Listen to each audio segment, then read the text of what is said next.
told me I was told you to be netty, man. Choose you I thought they kill it back. I always so that we rub back. Me and you, I think it's for you because I don't have a big day.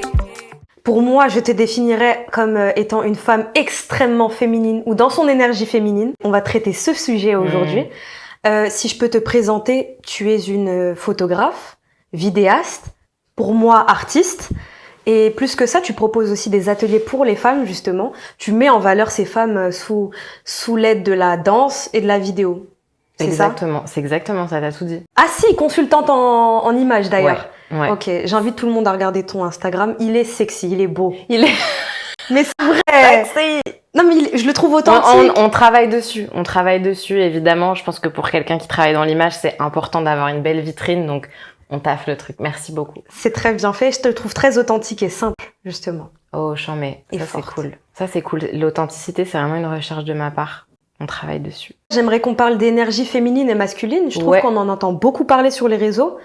Toi, comment pour moi, on ne parle pas de genre, je ne parle pas d'une fille et d'un garçon, je parle d'énergie. Toi, comment tu pourrais les définir, ces deux énergies? Déjà, c'est un... Il va y en avoir beaucoup. C'est un sujet qui m'intéresse beaucoup en ce moment. C'est important pour ces énergies, en effet, de les distinguer du genre. Je considère qu'on a tous et toutes en nous une énergie féminine et une énergie masculine qui nous apporte un équilibre de la même manière qu'il existe le jour et la nuit, le blanc et le noir, toutes ces dualités. Et en fait, on porte le tout en nous. Pour moi, le masculin, c'est vraiment le cadre. Okay. En anglais, on dit souvent le container. C'est vraiment le cadre, la structure. Et au mieux, il est solide, il est sécure. Au mieux, à l'intérieur de ça, l'énergie féminine, qui est plus une énergie de lâcher prise, d'enthousiasme, de spontanéité, d'appréciation, va pouvoir vraiment, telle une fleur, éclore. Et pour moi, il y a certaines qualités justement de cette énergie féminine-là qui ne peuvent exister sans un container masculin de grounding, de sécurité, encore une fois, de base et de fondation. Après, l'énergie féminine et l'énergie masculine, c'est bien d'autres choses. C'est le yin et le yang aussi. Le yang étant le masculin, étant quelque chose de très chaud, très drivé par l'action, impulsif. Et puis le féminin, c'est aussi très dans l'eau, dans la douceur, encore une fois, avec ce truc de lâcher prise aussi, d'écoulement, de se laisser porter. Donc voilà, on varie et on saute en fonction des contextes de l'un à l'autre. Certaines situations de notre vie appellent à plus de qualité féminine, à plus de lâcher prise, de confiance, complètement de spontanéité, de confiance, et d'autres situations appellent à plus de masculin, exactement, prise de décision, initiative, présence, et c'est important, je pense, d'être suffisamment équilibré pour être capable de naviguer de l'un à l'autre. Les hommes ont besoin de revenir dans leur féminin, les femmes ont besoin évidemment d'être dans leur féminin aussi. Je pense que c'est le challenge actuel pour tout le monde, hein. Mais ont aussi parfois besoin d'accepter le masculin, de aussi être dans ce leadership pour elles-mêmes et pour Je te parle de ça parce que j'ai l'impression, dis-moi ce que t'en penses, mais qu'il y a un switch, que à l'époque on était vraiment dans une énergie pour les femmes, d'une énergie masculine, indépendance, une énergie, j'ai besoin de personne, j'y vais, je fonce. Et j'ai l'impression qu'on switch de plus en plus. Peut-être que c'est que moi et mon feed, ou peut-être que c'est vraiment une prise de conscience générale, où la femme, elle va plus chercher de la sécurité et pour justement prendre soin d'elle, ou être dans son énergie de féminine, de moi. Pas les autres, pas venir en aide, venir secourir, mais juste moi, comment je me sens là? Comment, tu vois ce que je veux dire? Qu'est-ce que je dégage? Et la confiance que je travaille en moi. Parce que toi aussi, tu sens ce switch? Ou même dans les relations amoureuses, on est passé de ça, justement? La femme qui tend plus vers le princess treatment. Ouais, le truc que tu décris, c'est le care aussi, tu vois. Ce Oui. truc de nurture, de protéger, nourrir, enfin, comment dire, de prendre care, soin. de prendre soin. Exactement. Ça, c'est aussi un trait très féminin. Et je pense qu'on est typiquement en train de se poser la question vers qui je le dirige, tu vois. Je pense qu'on a beaucoup, on l'a beaucoup dirigé vers l'extérieur et on est un peu en train de se le réapproprier. Je pense qu'on suit des cycles, tu vois. Ok. Que à l'échelle individuelle on suit un cycle et que du coup ça se reflète dans le collectif. Ce que tu décrivais au début, moi je l'associe beaucoup à l'archétype de la femme forte. Oui. Qu'on a été après ça c'est mon sentiment, c'est ma vision des choses, je sais qu'elle est pas forcément partagée par toutes et par tous, mais c'est ok. Je pense qu'en réponse au patriarcat et à une société construite par les hommes pour les hommes, et dans une société du coup où la femme est opprimée, il a fallu qu'on se sente en sécurité, mais pour nous, et surtout exactement qu'on se protège d'une attaque. Et en réponse à ça, il y a eu la femme qui en fait en a marre, la femme qui prend les armes, qui combat, qui se protège et qui met un mur aussi et qui se durcit. Et ça a été, je pense, un passage obligé.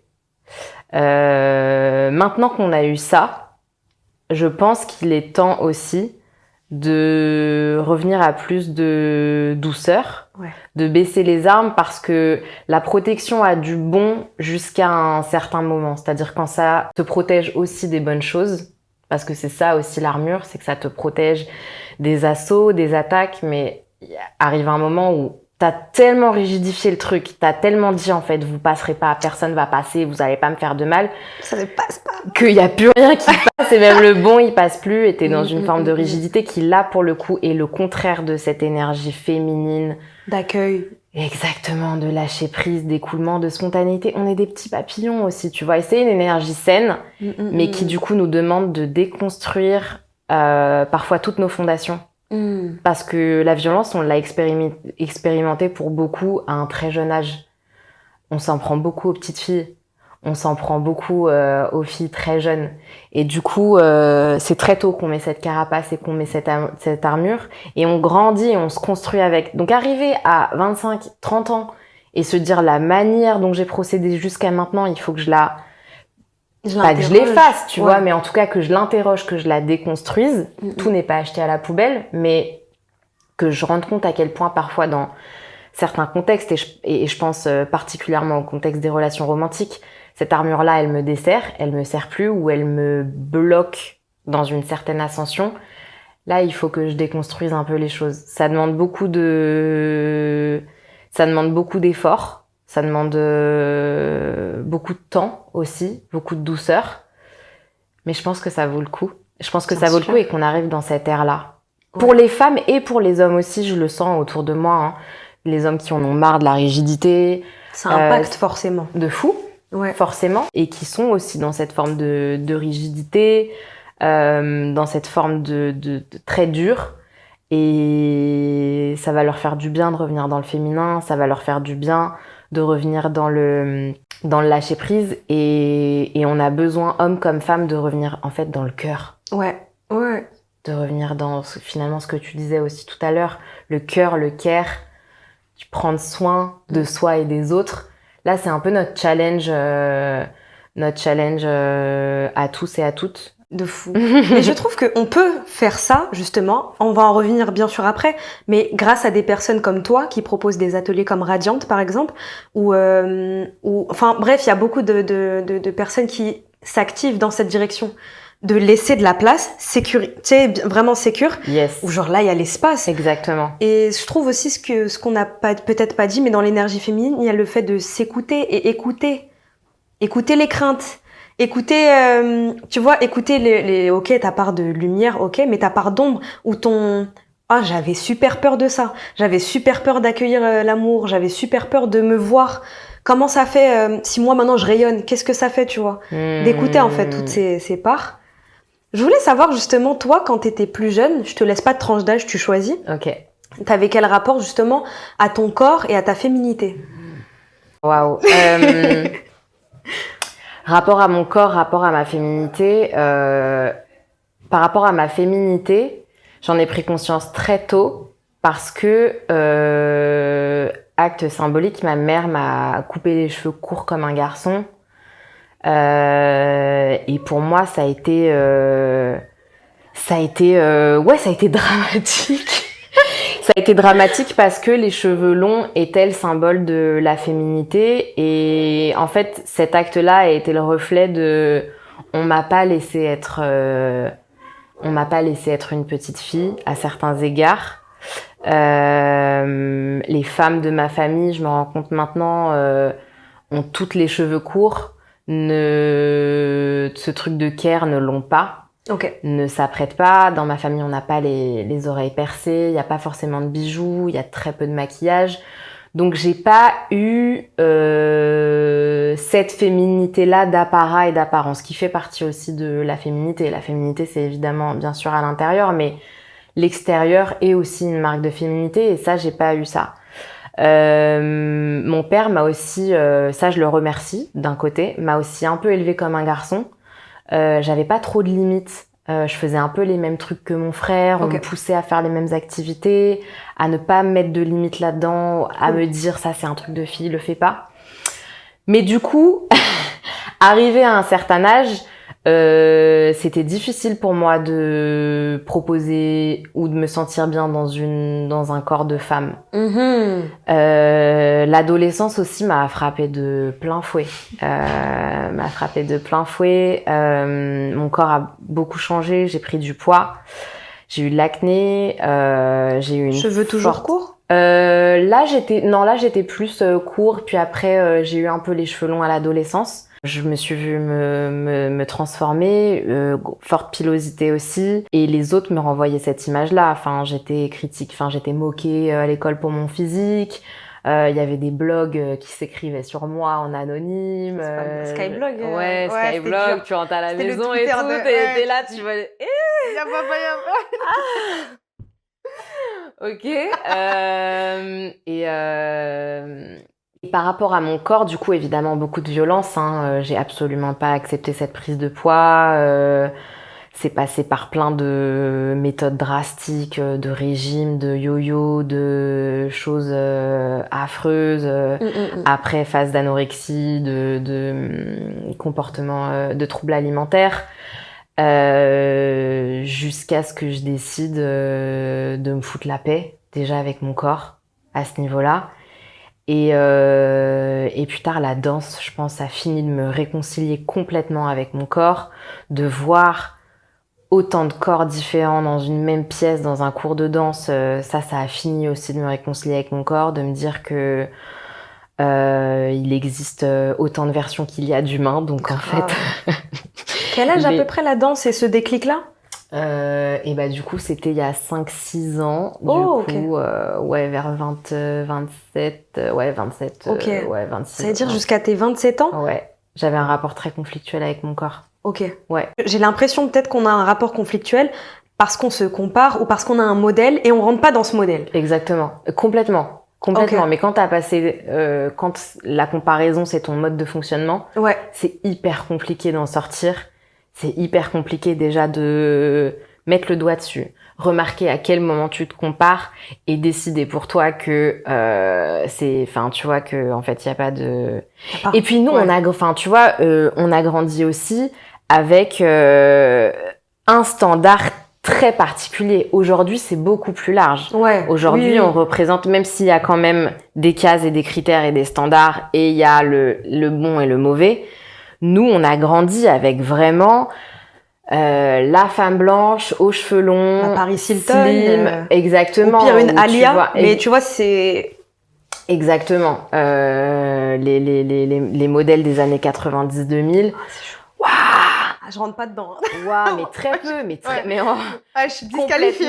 Complètement irréaliste, tu vois, complètement irréaliste. Et puis en plus, qui reste bloqué dans une période très courte, puisque ces nanas, à 23 ans, à 30 ans, elles avaient atteint la date de péremption Oui. pour les gens qui sont aux manettes et qui mettent en place ces standards-là, tu vois. Donc c'est irréaliste, ouais. Donc c'est irréaliste, tu vois. Et encore, je me considère comme femme privilégiée puisque je suis une femme blanche. Je pense aussi à toutes les femmes qui, par des couleurs de peau, des textures de cheveux, n'ont absolument eu aucun modèle. Ouais, c'est chaud. Donc c'est bien que maintenant il y ait de plus en plus de modèles de diversifiés. modèles, mais c'est vrai que on était beaucoup à être pas dans la case. Donc ouais. Ah ouais. Grave. Et donc toi c'est la danse en fait qui t'a dit ok c'est possible. Enfin qui t'a peut-être interrogé juste pour commencer. Ouais, qui m'a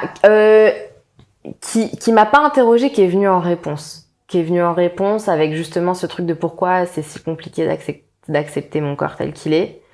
Je remarque qu'il y a des blocages, qu'il y a une forme de raideur, encore une fois, une forme de tension, une forme de... Donc on serre le ventre. Ouais, on serre le ventre et puis on est petit, tu vois. On est petit, il y a aussi ce truc de... Du coup, on veut pas prendre trop de place. C'est très intéressant ce que tu dis, je vais rebondir. Et ça, je pense que ça résonne en beaucoup de femmes, tu vois. Parce que c'est aussi l'un des héritages du patriarcat. Il faut surtout pas que la femme se fasse trop puissante, donc se fasse trop entendre, prenne trop de place. Et donc souvent, ça se sent dans le comportement, mais ça se sent dans le corps. Donc c'est les épaules baissées, la tête baissée.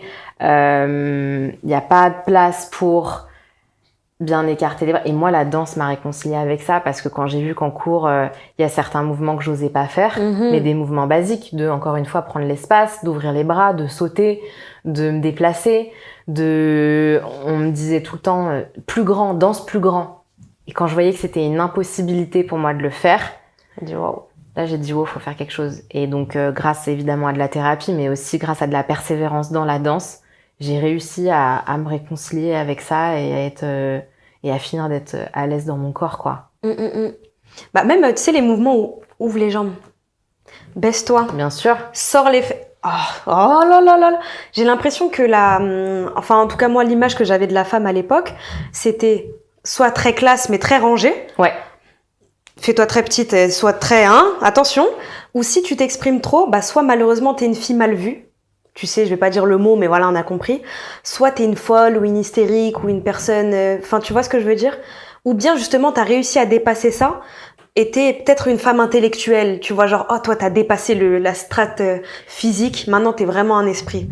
Ouais, c'est vrai. Tu vois ce que je veux dire ? Là, tu vas trouver plus de valeur parce que la société a aussi érigé la pensée et l'intellect en mode tout en haut de la pyramide, tu vois. Grave. Mais tu vas quand même pas être une femme respectable aux yeux de la société et en tant que femme dans ton énergie de femme parce que tu prends un rôle dit masculin. Okay. Ouais, grave. Tu vois. Ouais. T'es pas dans ta femme nourricière ou machin. Donc tu vas peut-être avoir un petit peu plus le respect des hommes et c'est pour ça que certaines femmes tôt ont pu avoir certaines positions politiques, certaines positions dans le journalisme, dans plein de métiers. Et elles étaient plus respectées, mais elles étaient toujours pas vues comme des femmes, pour moi en tout cas, tu vois. Tu sais, même à l'époque, enfin, je dis à l'époque, je sais pas si encore c'est d'actualité, j'avais l'impression que c'était soit tu t'accomplis, soit t'es une grande femme, mais donc t'oublies la vie de famille, t'oublies la femme nourricière, t'oublies la femme qui prend soin d'elle. Soit, bah, t'es une femme nourricière, mais t'as pas le temps de faire un business, ou t'as pas le temps d'être dans cette énergie-là masculine où je sais, je vais. Fort. Mais encore aujourd'hui, Et je pense que ça met beaucoup la confusion, chez beaucoup de femmes, de manière générale, qui pensent devoir faire un choix. Sacrifier soit la femme. Exactement. Soit le businessman qui est en moi. Exactement. Ou la femme ambitieuse qui est en moi, en fait. Ouais. Et il y a beaucoup de femmes qui, du coup, par leur exemple, sont en train de prouver le contraire, en fait. Ouais. Je sais. Il y en a beaucoup. Il y en a beaucoup et on a besoin de ces femmes-là et ça c'est charmé parce que à l'heure des réseaux sociaux, on a beaucoup plus accès à toutes les versions qui existent et donc la version de la femme qui a 4 enfants mais qui en même temps gère une carrière musicale. Là, je sais pas pourquoi je pense à Alicia Keys, tu vois. Ouais, grave. Genre grave. Girl, 4 enfants, femme, épouse, business, personne épanouie de fou, artiste. Donc là, je pense à elle, mais il y a aussi. Je pense à Mavic tu sais, c'est une businessman justement qui aide dans la confiance pour les femmes, le show business à l'américaine. Mais j'ai une famille et je m'épanouis aussi moi-même personnellement, tu vois. Bien sûr. Et là, on parle de femmes qui ont aussi des équipes autour d'elles, qui ont les moyens financiers.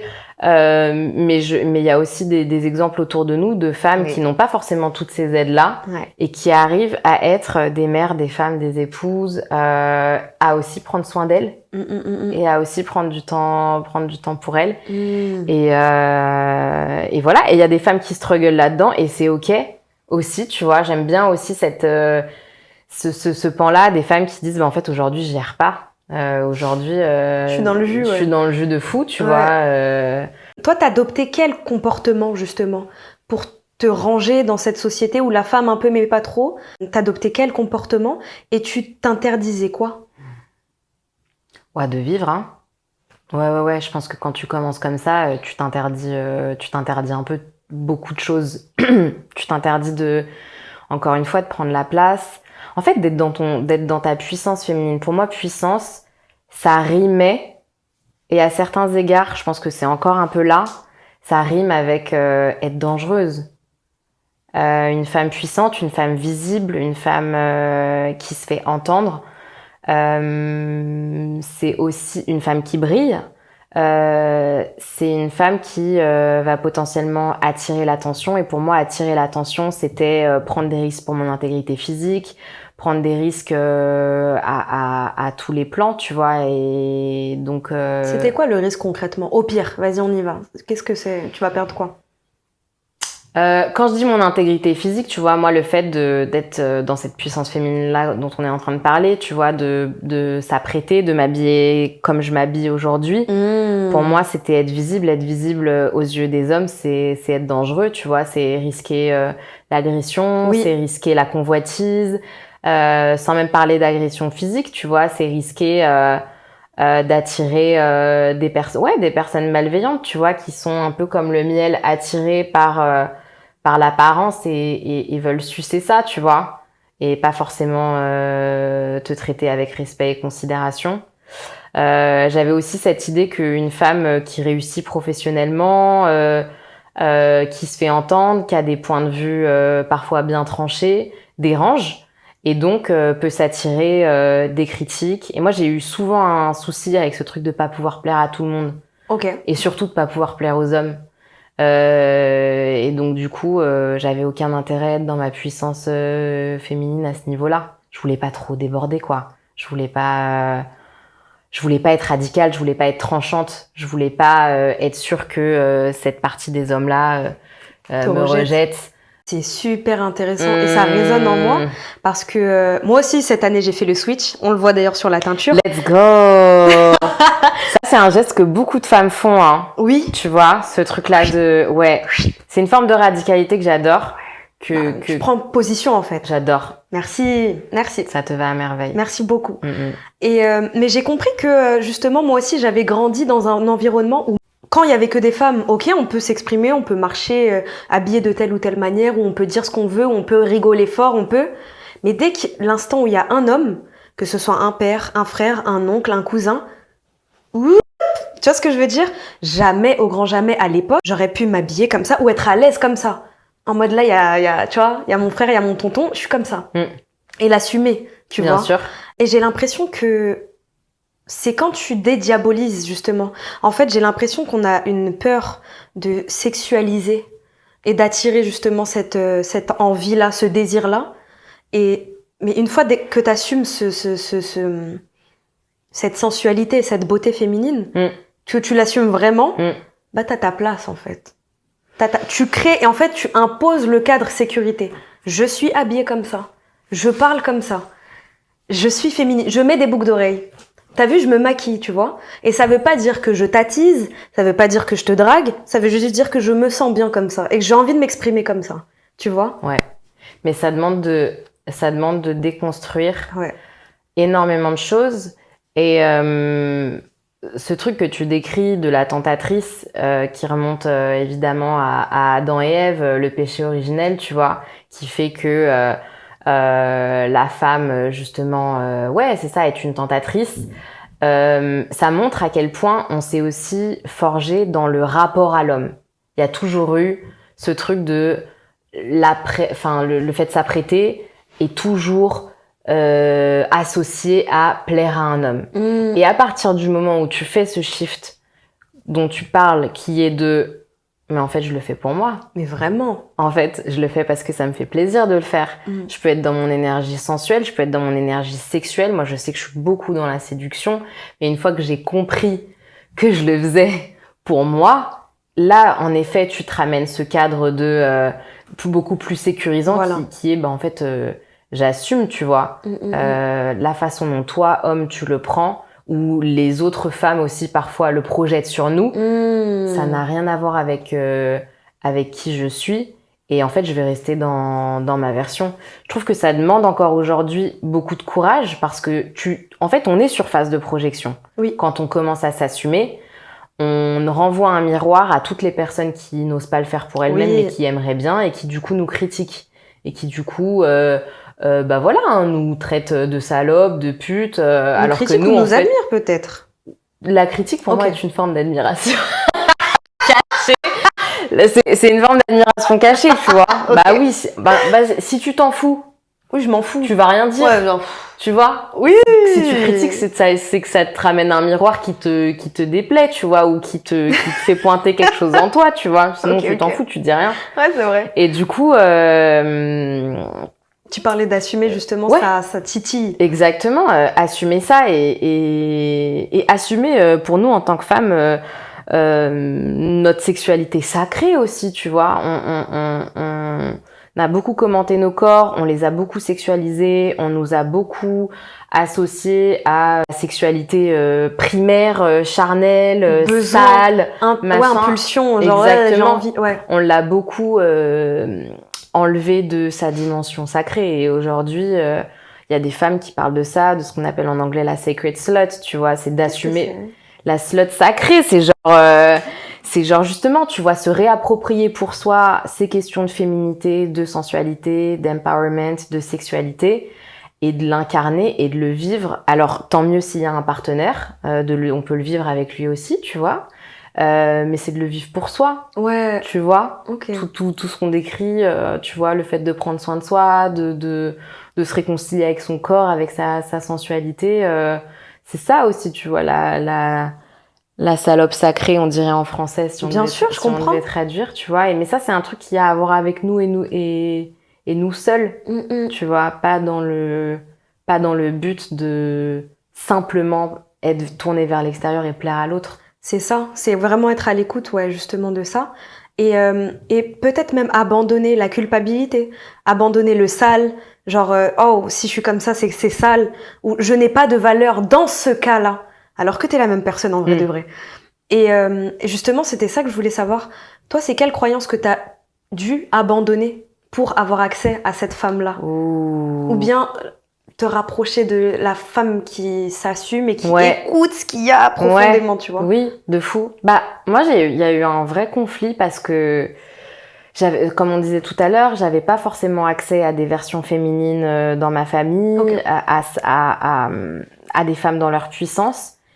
Dans une certaine mesure, j'étais en combat avec mon corps et en même temps, j'avais cette énergie sexuelle qui est la même que l'énergie créatrice. Bien sûr. Et qui est celle qui me permet d'être artiste aussi aujourd'hui, qui a toujours été là, mais depuis très petite, tu vois. Il y a toujours eu cette sexualité très, très forte en moi, tu vois.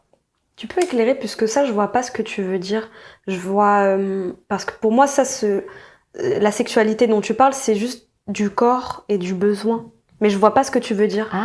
Comment tu pouvais l'utiliser quand t'étais plus jeune? Je vois pas, en fait, cette énergie-là. Ça passe par des attouchements, de la masturbation. Ça passe par se caresser aussi, tu vois. Ça passe par, évidemment, comme tu dis, avoir ce forme de désir, d'élan. Avoir ce feu, en fait, intérieur, tu vois. Être beaucoup... mon rapport aussi dans la séduction, il est aussi très empreint de cette énergie sexuelle, tu vois. Avoir un intérêt aussi, tout simplement, pour ces choses-là, très tôt. Ça a émergé.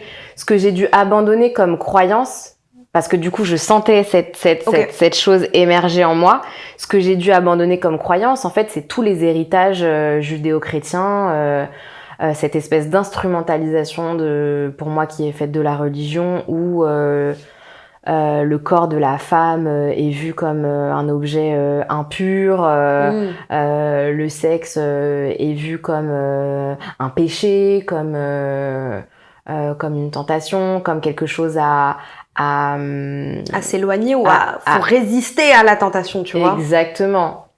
Et encore une fois, la résistance, qu'est-ce que ça crée? Ça crée de la tension dans le corps. Quand t'as une espèce d'élan qui arrive et que tu le retiens et que t'es en mode genre non, c'est pas bien, faut pas que j'ai ça, que tu bloques quelque chose d'humain ou en tout cas qui s'exprime en toi, bah ouais, ça crée de la résistance, ça crée de la tension, tu vois. Et l'une des croyances, en effet, que j'ai eu à déconstruire, c'était tout ça, hein. Le fait que ce soit vu comme quelque chose de sale, que ça fasse de moi une femme pas respectable, que d'avoir du goût et de l'attrait pour cette partie-là, tu vois. Mais je savais très tôt aussi qu'il y avait plus dans le sexe que l'échange charnel avec un homme. Dis-moi. Que c'était une énergie, que c'était une façon de respirer, que c'était une façon de se mouvoir, que c'était une façon d'aborder la vie, que c'était aussi ce feu créateur, tu vois, que c'était une manière de me regarder dans le miroir, de me toucher, d'alimenter un peu toutes les choses dans ta vie, quoi. Quand t'as ouvert cette porte, comment t'as abordé la vie? Comment ça découle sur la vie? Waouh. Bah, de manière beaucoup plus spontanée, parce que t'es plus dans tes sens. T'es plus dans tes sens, en fait. Tu goûtes, en fait, tout devient extase. Je comprends. Tu vois, la tasse de thé, ça devient un moment charnel. T'es dans ce truc de je la désire autant qu'elle me désire. Tu sens le truc couler. En fait, c'est tes sens. Parce que t'es connecté et exactement. T'as laissé accès à ton corps. Enfin, tu le laisses. Ok. C'est pour ça que je dis que c'est une manière de se mouvoir et c'est une manière de voir la vie. Tout devient sensuel, même une conversation, tu vois. Pour moi, une conversation, tu vois, quand on parle de faire l'amour, pour moi, la conversation qu'il y a là juste avant les préliminaires, pour moi, ça fait partie de l'acte. C'est très sexuel, tu vois, ce truc du désir qui se crée par le cerveau, par la connexion intellectuelle. Donc, ouais, c'est au quotidien. Quelle question tu t'es posée pour évoluer? Là, tu m'as parlé de ce dont tu t'es détaché. Ouais. Mais tu t'es posé quoi? Comme s'il y avait quel cheminement? Comment est-ce que je peux travailler ça? Comment est-ce que je peux faire de ça plus une réalité, tu vois? De ça quoi? De cette manière de vivre là. Ok. De cette intégration de l'énergie sexuelle dans mon quotidien, dans ma manière d'être. Comment est-ce que je peux le travailler? Donc ça m'a amené vers des penseurs, ça m'a amené vers certains philosophes, certains ateliers, certaines pratiques. Pour moi, ça a été vraiment ça la deuxième étape, et qui a fait partie de se l'approprier pour soi et le définir pour soi. Ouais, et le choisir comme mode de vie. Est-ce qu'on peut parler d'atelier tantra? Let's go. Oui. Enfin, tu vois, c'est tout ce dont je parle tout à l'heure, c'est très tantrique en vrai. Pour ceux qui ne le savent pas, justement, tantra, je crois que c'est une approche pour être à l'écoute de tes sens et de l'échange qu'il y a envers l'autre personne, c'est ça ou pas? Vulgairement? Ouais, c'est tout plein de choses que moi-même je touche pas dans sa globalité entièrement, tu vois. Mais pour moi, le tantra, oui, c'est tout ce qu'on décrit depuis tout à l'heure, c'est vraiment la reconnexion. Exactement, la reconnexion avec ses sens. Et cette intégration dans la vie au quotidien et justement aussi dans l'échange avec les autres et avec tout, hein, avec les situations dans lesquelles on se trouve. Ok, je comprends. Ouais. Et pour le tantra, évidemment, cette énergie sexuelle est à la base de toute chose en tant qu'énergie créatrice et en tant qu'énergie nourricière et créatrice de plein de choses. C'est important que tu précises justement parce que on parle d'énergie, ok, ça peut être abstrait pour certains, mais en fait, même concrètement, ton énergie sexuelle, c'est ce qui permet la vie. On crée des bébés, on crée un humain, c'est un truc de ouf. Et donc oui, justement, il y a beaucoup ce rapport de création, de créativité artistique ou de créativité. Je crois pas que c'est juste s'exprimer justement qui se trouve plus ici, mais qu'il y a quelque chose de s'exprimer de plus animal, enfin pas animal, mais tu vois, instinctif. Je Ouais, veux créer, j'ai complètement. cette pulsion de créer, tu vois. Complètement. C'est vrai que le chakra sacré, il est juste au-dessus du chakra racine et c'est les 3 premiers chakras qui sont, on va dire, plus primaires. Ouais. Donc il y a vraiment ce truc mais ventral, tu vois, Ouais, c'est ça. d'instinct, d'impulsion. On parle d'impulsion créatrice. Ouais. Donc il y a vraiment ce mais le désir en fait. Le désir c'est un impulse, tu vois, c'est un élan et qui vient de là, ouais. Ouais. Bah, d'ailleurs, justement, Mélanie, sexologue ou sexothérapeute? Sexothérapeute. Sexothérapeute en parle super bien. Ouais. Elle propose des ateliers Ouais. justement sur toutes ces reconnexions-là. Complètement. Ça, c'est des personnes bénies, justement, qui permettent l'accession à toutes ces réflexions, toutes ces pratiques, l'intégration de ça au quotidien pour se sentir mieux avec soi-même, avec les autres. Évidemment, c'est ouvert aux femmes et aux hommes. Et à tous. Et à tous. Et à tous. Et à tout l'entre-deux. Et du Ouais. coup, nous qui avons participé, Oui. on a pu en faire l'expérience. Ouais, on y était. Et c'est vrai que si je peux en témoigner, c'est même toi, je t'ai vu, mais d'une autre manière en fait. C'est comme si, bah justement, tu éteins un sens pour faire parler un autre, qui est celui du toucher, celui de la perception, celui peut-être même énergétique, pour ceux qui sont très sensibles. Mais justement, au travers des ateliers de Mélanie, il y avait cet espace-là de sécurité et d'écoute, et de poser des mots et des limites. Complètement. Parce que tu parlais justement d'énergie masculine cadre, et dans ce cadre, vas-y, exprime-toi. Typique. Vas-y, Mais lâche. tu vois, c'est exactement ça. C'est Mélanie qui crée un cadre avec certaines règles.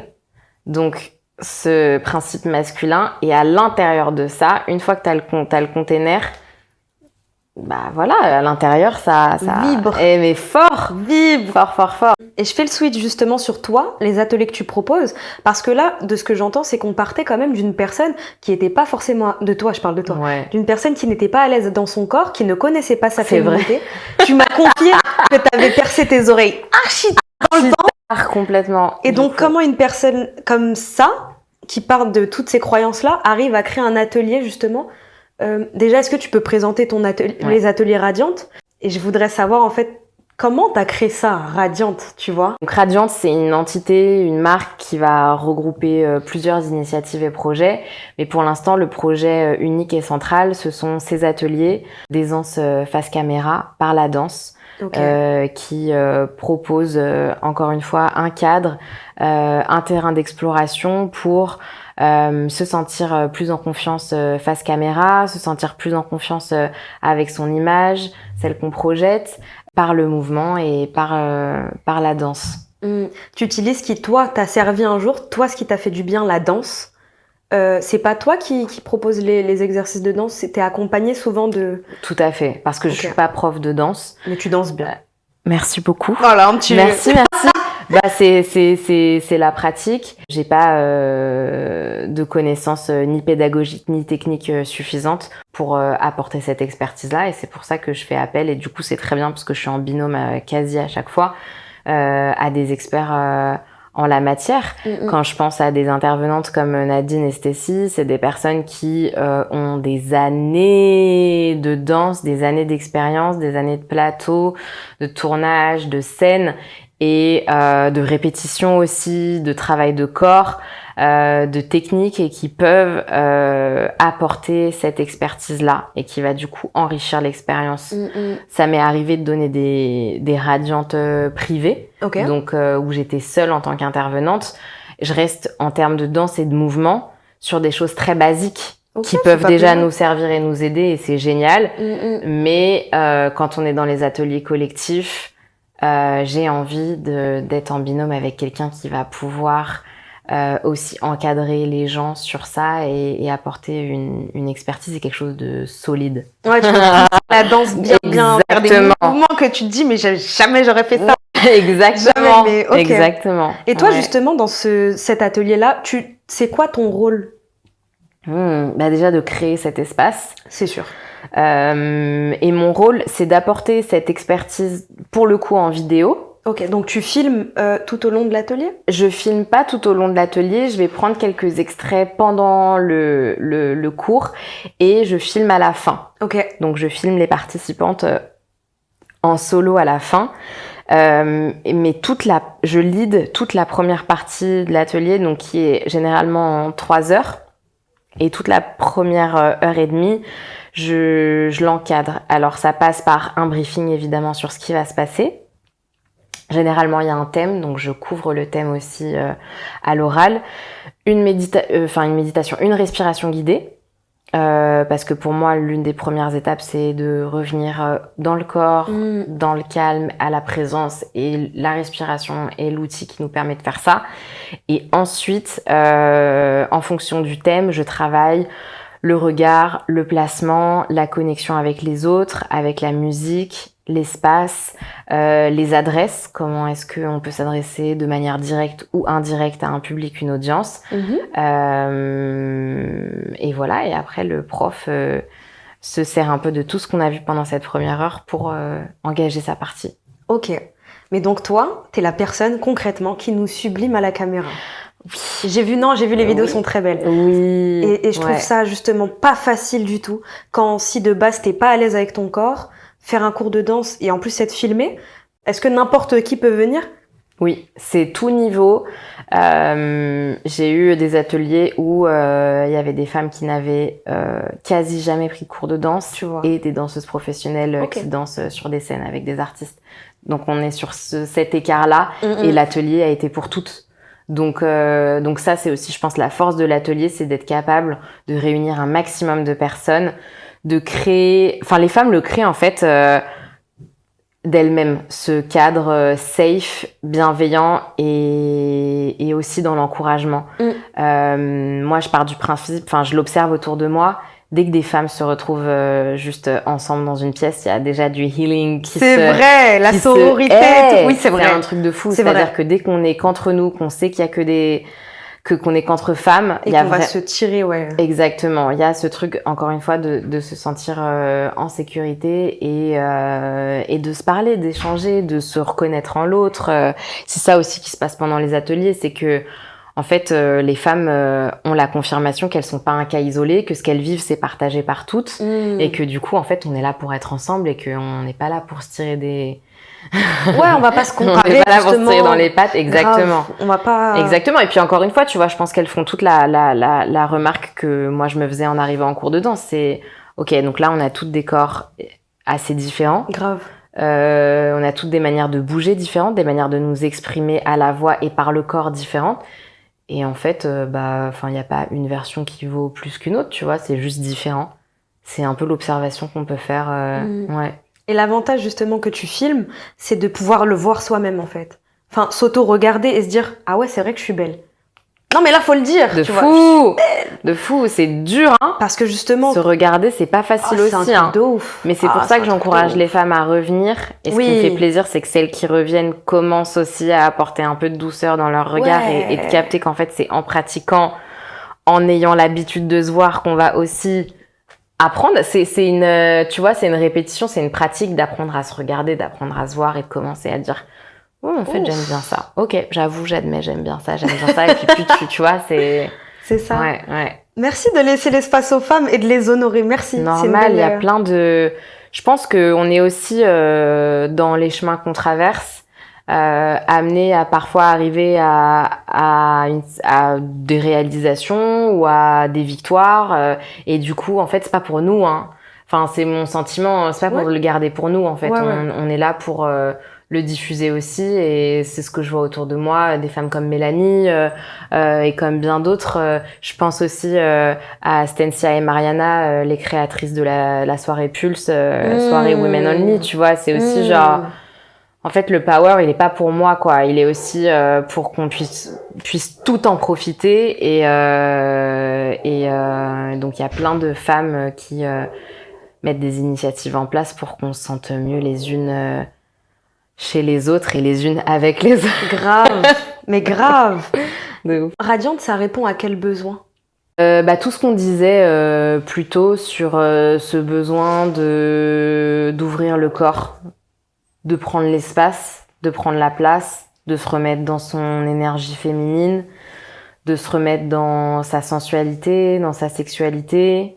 Ça répond vraiment à ce besoin de se remettre dans le corps, en fait. Ok. Parce qu'une des énergies féminines, c'est la réflexion, mais qui est poussée à son extrême devient comment on appelle ça, tu sais, quand tu... Overthinking. Exactement. Je l'ai pas en français, tu vois. Quand tu overthink, tu vois. Et du coup, le tantra, c'est ça aussi, hein, c'est vivre dans le corps. Vivre, quand on parle de sensations, de vue, d'odorat, de goût, de toucher, c'est en revenir au corps. Donc, Radiant répond à ce besoin-là qui est de revenir au corps. Ok. Ouais. Et que je précise, tu sais le sublimer, vraiment. Merci beaucoup. Ouais. J'aime ça. Ouais. J'aime trop ça, Ça en se fait. sent. Pour moi, le corps, c'est aussi quelque chose de très graphique. Peu importe sa forme, peu importe ses courbes, peu importe comment ça s'exprime. Pour moi, c'est vraiment c'est une œuvre. Grave. Le corps, c'est une œuvre de fou, genre. Et donc, pour moi, c'est un peu naturel de vouloir mettre ça en valeur. Et je prends vraiment beaucoup de plaisir à mettre le corps de la femme en valeur. Et aussi parce qu'en fait, les femmes ne savent pas se voir. Encore une fois, vrai. tu vois. C'est très vrai. Il y a je suis d'accord avec toi. très dur, empreint de l'habitude de se saper, enfin, quand je dis de se saper, c'est de se critiquer, de chercher le petit défaut. Et du coup, elle est bien cette photo, mais vas-y, refais-la. Ouais, grave. Oh non, là, comme ça, non, comme ça, comme ça, comme ça. J'ai les dents comme ça. Je capte, hein. On est dedans, ouais. Mais faut aussi savoir se dire, mais en fait, là, je suis trop fraîche, tu vois. Ouais. Et moi, je nous trouve vraiment hyper fraîches. Je suis d'accord. Parce que c'est vrai c'est même si c'est très bien, mais un simple cours de danse, des fois, tu peux te regarder dans le miroir, des fois, tu peux esquiver, et tu passes à côté de toi, en fait. Et là, t'offres l'occasion de te rencontrer comme si c'était la première fois qu'on te voit, tu vois. Et ça, c'est pas facile. Ouais. Et ça, c'est une pratique qu'on retrouve dans plein d'ateliers et aussi dans la Radiante, se regarder dans un miroir. Ouais. Et en même temps, moi, je pars du principe que si on peut pas soutenir notre regard, on peut pas soutenir le regard de l'autre, et parce qu'on projette, en fait, sur l'autre le regard dur qu'on a vis-à-vis de nous-mêmes. Tu vois, quand on se dit, ouais, mais là, les gens, ils vont me trouver ceci. Ouais, mais là, les gens, ils vont voir que j'ai...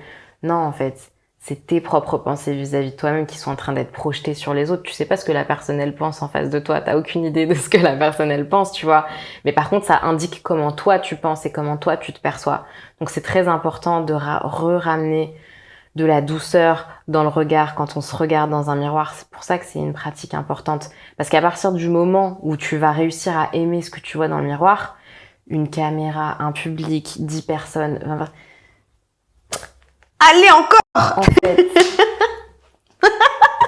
Je comprends. Ancrée en Radiante, qu'est-ce que t'as appris sur toi-même? Qu'est-ce que j'ai appris sur moi-même ce dont on parlait en off tout à l'heure, que c'est ok d'être timide, c'est ok d'être introverti, c'est ok d'être extraverti, c'est ok de... En fait, ramener donc Radiante permet de ramener de la confiance, de l'aisance face caméra. Mais pour moi, il n'y a pas un segment, il n'y a pas une manière d'être confiante dans laquelle tout le monde doit sauter. Parce que là, on retournerait dans cette idée de standard. On retrouverait dans cette idée de si moule. J'ai confiance, je marche comme ça, je mets des talons. Exactement. Il faut absolument que ça veut dire, justement, que je parle avec des gestes, que... Non, en fait, pour moi, la confiance, c'est sois confiante dans ta version telle qu'elle est aujourd'hui. Si t'es timide, joue la timidité. Si t'es intello, joue l'intellect à fond. Si justement t'es très expansive, t'as besoin que tes cheveux ils volent, que ce soit très, voilà, qu'il y ait des grimaces, mais sois confiante dans cette version-là. Et je pense que c'est ça que m'a appris Radiante en le faisant, c'est que en fait il y a pas de bien ou mal, il y a pas de bon ou mauvais, il y a pas de, c'est pas aussi binaire, c'est pas aussi duel finalement, il y a pas de tabou, j'ai l'impression. En vrai. Peu tabou. Après, dans la limite de ce qu'on a envie de partager. Bien et évidemment. Ça aussi, je trouve que c'est important et c'est signe de savoir mettre ses limites et de savoir, encore une fois, à quel degré les gens ont accès à ma sensualité, à quel degré les gens ont accès à ma sexualité. Moi, je trouve ça archi canon, une femme qui arrive, qui montre face caméra une certaine version de sa sensualité, confiante, mais qui en réserve un peu pour son homme ou pour sa femme ou pour son partenaire ou pour elle-même, tu vois. C'est-à-dire, je connais mes limites, je sais ce que j'ai envie de vous livrer dans ce cadre-là, et le reste, je le garde un peu pour moi et les autres, tu vois. Et là, je suis en mode, ah, ça Totalement. c'est fou. Totalement. Bah ouais. Donc c'est aussi, y a pas de tabou, on s'assume, mais en fait c'est dans la limite aussi de ce qu'on a envie de partager avec les autres. T'es pas obligé d'être dans l'hypersexualisation ou dans la sexualité, ou si t'es encore gêné justement sur ce sujet ou sur ce thème-là, c'est ok. Merci de le dire parce que c'est quelque chose que j'ai pas précisé et qui est hyper important. Être ok avec sa sensualité et sa sexualité, ça ne veut pas dire le surjouer et le rendre hyper. Et ça, c'est un peu un écueil dans lequel on est tombé et beaucoup de femmes tombent. On a eu besoin, à un certain moment, d'avoir des figures comme Nicki Minaj, comme Cardi B, comme Megan Thee Stallion. On a eu beaucoup besoin aussi de voir cette version-là de la femme empouvoirée par sa sexualité qui l'exacerbe, qui, encore une fois, se le réapproprie. Mais on n'est pas obligé d'être dans ces codes qui sont aussi des codes très pornographiques. C'est important de comprendre qu'on peut être un être sexuel, mais être aussi dans une forme de suggestion, d'être aussi dans une forme de séduction amenée subtilement. Et encore une fois, chaque femme a sa version de la sensualité et on n'est pas là, encore une fois, pour retomber dans un standard de la femme puissante et sexuelle, c'est forcément la Nicki Minaj ou la Cardi B, tu vois. La Kardashian. Ou la Kardashian, ou qui sont des versions ok, qui sont des versions qui existent et qui permettent à certaines femmes, encore une fois, d'avoir des références et de s'identifier. Et donc ça, c'est charmé. Ça laisse une porte ouverte, ouais. C'est possible, quoi. Exactement. Mais moi, ce que je vois dans certains cours de talons, et je pense que c'est important de le dire, c'est des jeunes filles de 15 jusqu'à parfois 20 ans qui se posent la question de comment s'exprime leur sexualité, leur sensualité, et qui pensent que c'est forcément dans ce modèle-là très hérité de la pornographie et aussi parfois encore très male gaze, tu vois, la femme encore vue sous le prisme de l'œil masculin. Et j'ai envie de dire à ces jeunes filles-là, allez explorer plein de versions de sensualité parce que en plus, surtout si t'es dans une ville comme Paris, t'as 1000 versions, tu vois, d'une prof à une autre. Je pense au cours talon, mais même en termes de soirée, en termes de films, en termes d'exposition, en termes de références, tu peux aller vers plein de versions de féminité différentes. En fait, j'adore de t'écouter parce que je te trouve mature et profonde et cherchée. C'est pas juste du superficiel ou c'est pas juste de c'est de la pure confiance et allez les filles. Bah parce que j'ai eu à composer avec qui je suis aussi, tu vois, et comme on disait aussi en off tout à l'heure, il y a eu une version de moi qui est toujours là, qui est beaucoup dans la réserve.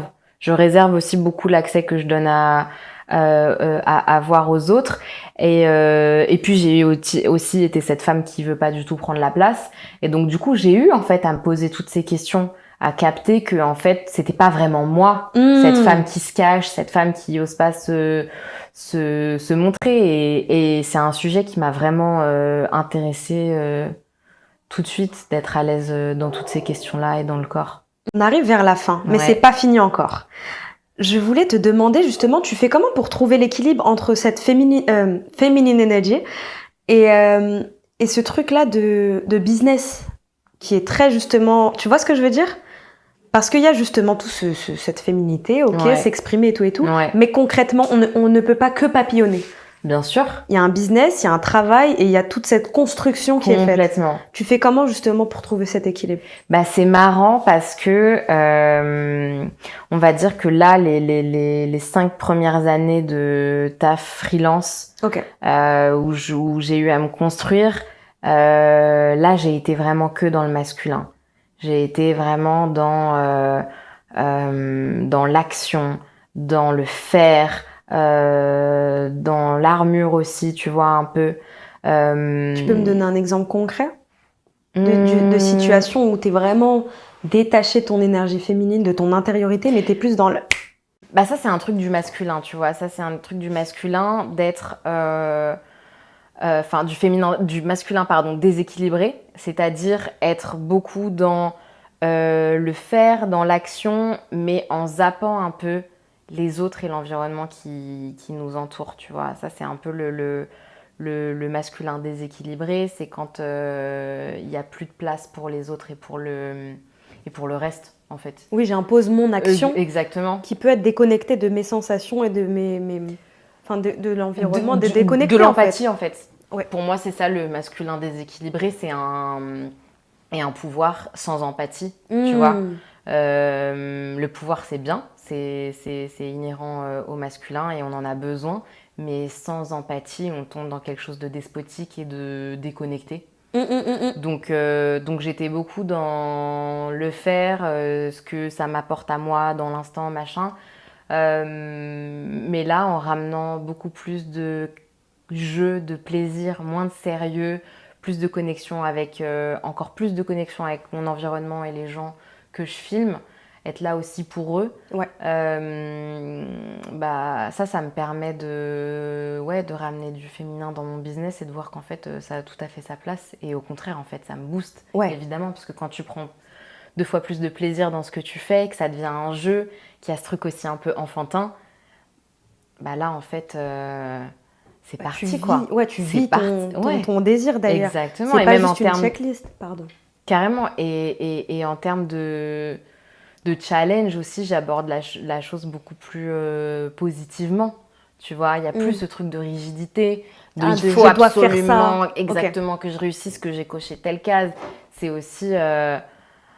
c'est un game de se dire, mais en fait, je vais le faire, quoi. Je vais le faire. Et mais de ouf, tu vois. Tu vois ce que je veux dire, genre. Et je vais même, tu vois, add the cherry on the cake, tu vois. Ouais.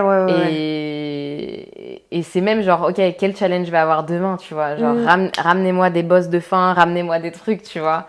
Genre, playful. Ça, c'est très féminin, tu vois, ce truc d'être beaucoup dans le jeu aussi. Et pas dans la conquête, mais juste dans le... Exactement, de ouf. Exactement, pas dans ce truc... comme tu dis, en fait, pas ce truc de cocher des cases pour cocher des cases. J'ai fait ça, j'ai accompli ça. Ok, t'as pris du plaisir, t'as kiffé, ça va? Ouais, comment et tu puis te en sens? fait, c'est ça aussi le truc, c'est que du coup, parfois, pour la conquête, t'es prêt à marcher sur le nombre de têtes qu'il faut, donner tes parents, tu vois, pour arriver... Non, mais... Évidemment, je grossis le truc, tu vois, mais tu vois, c'est aussi ça, le masculin déconnecté et privé de son empathie. C'est le masculin qui est prêt à marcher sur la tête de tout le monde et à tomber dans cette forme de compétitivité qui, pour moi, n'a juste pas sa place, quoi. Ouais, qui fait du bien à personne, quoi. De fou. Parce que même à la personne qui est déséquilibrée, c'est dommage de passer à côté de toute cette légèreté et tout ce plaisir. Exactement. Et d'être connecté, de le partager avec d'autres. De fou. Bref. Mais de fou. Et en plus, à plusieurs, on va tellement plus loin. Et je trouve qu'il y a tellement plus de richesse à ramener du plaisir dans le challenge que d'être dans ce truc hyper, encore une fois, rigide de je vais tout faire tout seul, machin, tu vois. Le haut de la pyramide, ouais. Ouais, exactement. Ouais. Avant-dernière question. Mais tu parlais de cycle en off. Et surtout dans un business, tu vois. Parce qu'on sait que des fois, en effet, il y a des phases hautes. J'ai grave des projets, je suis grave sollicitée. Mais surtout dans notre style de vie entrepreneur, ou bref, basé sur nous et nos envies. T'as vu, des fois, il y a la phase basse qu'on pourrait appeler féminine, justement. Exactement. Cette phase où... Chill. Comment tu le vis maintenant, cette phase-là? Déjà d'avoir compris que la mort fait partie du cycle de la vie. C'est le principe d'une saison. Ça m'a réconciliée avec ça, ce truc des phases up and down. Le simple fait aussi qu'une thérapeute me dise oui, mais pour arriver au sommet de la prochaine montagne, en fait, il faut descendre de celle sur laquelle vous êtes. Ouais. C'est pas que du comme ça. C'est pas que je saute de pic en pic. C'est un moment, genre, j'ai gravi cette montagne. Digère. Maintenant, il va falloir remonter, il va falloir redescendre pour remonter. Et en fait, c'est le cycle naturel de la vie. Nous, particulièrement en tant que femmes, on est aussi le reflet de ces cycles-là, puisqu'on le vit tous les mois. Cette phase d'ascension, des hormones, de festival, d'été, de points D'ovulation culminants, terrible. d'ovulation, J'ai des idées et de tout. fou. Ouais, quand Et t'as en tes fait, règles, pas exactement. calme. Exactement. Et donc ça c'est génial quand tu commences à... Ouais. Surtout nous, en tant que freelance, on a ce privilège de pouvoir suivre nos cycles. C'est-à-dire, moi, très simplement, le premier jour de mes règles, je sais que, en fait, il n'y a pas de culpabilité à avoir. Je vais être dans mon lit avec un snack et avec un film. Soit j'ai des douleurs, soit j'en ai pas. Et même quand j'en ai pas, je sais que c'est le temps. Et puis de toute façon, en fait, mon corps, il me le dit. Ouais, Les dis-le. batteries sont down, tu vois. Et je trouve que dans le business, c'est tellement cool aussi de pouvoir avoir des phases, Grave. tu vois. Pas forcément, mais d'avoir vraiment ces espèces de phases pour être capable de se réinventer, en fait. Si t'as pas de pause, surtout dans le processus créatif, si t'as pas de pause, t'as pas ce renouveau, cet élan d'inspiration et de création à nouveau, tu vois. La page blanche, elle est trop importante. Grave. Le temps de la vie, il est trop important. Et ça, moi, Marseille me le donne à fond. Marseille, parce que justement, t'es dans les deux pôles. Tu te déplaces de Paris. Enfin, tu fais Paris-Marseille souvent. Exactement. Et parce que Marseille me laisse le temps de la vie aussi, tu vois. C'est-à-dire le Marseille. temps de flâner, de se baigner, de rien faire qui, d'apparence, n'a rien en rapport avec le business, mais qui, pour moi, en fait, a... Totalement En nourrit fait, ce business. Exactement, Mais c'est le totalement. terreau de fou, en fait. C'est vraiment ce truc de... En fait, là, je me nourris de la vie Oui. pour avoir des... Pas nécessairement pour avoir des choses à dire, mais en tout cas pour avoir l'espace en moi, la spontanéité, encore une fois, le jeu, le plaisir de revenir 2 fois plus fort quand ce sera le temps de revenir. Totalement. Totalement. On dit quoi? On dit farniente, je crois, un truc comme ça. Farniente. Voilà, tu vois, je crois que c'est l'art. Ouais, grave. L'art de se... De ouf. de prendre l'instant et de tranquille. Et justement, je fais un parallèle puisque ça me fait penser à un autre épisode de Comme à la maison où une artiste justement disait qu'elle avait besoin de temps de torture, entre guillemets, pour plonger dans ses émotions pour créer plus tard. Elle parlait de torture, ok, mais toi, j'ai l'impression que tu parles de savourer la vie et de se rien faire là, Complètement. pour se réinventer. Complètement. Il y a une anecdote que Mélanie a partagée sur les réseaux sociaux que j'ai adorée. C'est Picasso qui peint dans son jardin une toile. Et son voisin qui l'entrevoit lui dit ah là, ça bosse dur, tu vois. Il dit oh non, là, c'est le repos, tu vois. Et qui, plus tard, donc là, Picasso est allongé dans l'herbe en train de regarder le ciel. Et là, son voisin lui dit ah bah aujourd'hui, ça se repose fort. Il dit ah non, là, je bosse. Pour moi, c'est vraiment ça aussi, tu vois. C'est vraiment ce truc de... c'est là que ça se la passe. pratique, l'intégration. La vie, tu vois, c'est aussi ça pour moi, le processus créatif. Parfois, c'est genre 80% de vie, 20% d'exécution, tu vois. Et qui est un rythme naturel. Et ça nous demande beaucoup de déconstruire et de revenir à ce rythme naturel, du coup. Parce qu'on l'a forcé pour être dans la productivité permanente. Ouais, c'est et le casser le patriarcat, naturel, ouais. tu vois. Ce rythme 8-18 tous les jours. Exactement. Boss. Album après album après album après album pour les artistes. C'est normal qu'arrivé à certains moments, il y en a qui se disent mais en fait là, j'ai pas eu le temps de vivre donc j'ai plus rien à dire. Donc là, vous allez me remettre en studio, alors que la seule chose que j'ai vécue depuis des années, c'est studio scène, studio scène, studio scène. Oui, j'ai vécu des choses, mais en fait, j'ai pas été dans la vie, tu vois. Dans les sensations, justement. Et en cuisine, exactement. Et en cuisine, on le voit aussi. À un moment, il faut laisser la pâte reposer aussi, tu vois, pour qu'elle puisse vraiment maturer, donner toutes ses saveurs. Mais moi, ça me parle. Mais de fou. Mais oui. Mais de fou. Et donc, il y a du bon dans chaque période. Il faut juste ne plus être en résistance vis-à-vis de ça. Tu vois, ne plus être dans la culpabilité. C'est le processus naturel. Il faut se laisser couler. Et ça aussi, tu vois, quand on disait en tout début, on est dans la période qui va revenir dans la douceur, dans le féminin, c'est aussi revenir dans la non-culpabilité, de se laisser vivre aussi, tu vois, de se laisser être un petit oiseau. J'aime trop. Non, mais j'adore. Mais j'adore. J'ai envie qu'on reste comme ça. J'ai envie d'être à Marseille avec toi. Mais oui, venez. Pas trop, mais venez. Venez à Dit-elle Radiante. alors qu'elle fait partie des gens qui se sont... Mais oui, trouvez votre environnement où vous allez être capable de vivre ça. Si ça se trouve, ce sera dans le pôle Nord aussi, tu vois, ce truc de... d'environnement qui laisse le temps de la vie. C'est trop important. Waouh. Dernière question. Je crois que ça va être ma nouvelle question signature. Ah, Spéciale, hein. j'adore. Merci. Tous les podcasts ont un petit ice on the cake. Si tu devais être une maison, comment tu te définirais?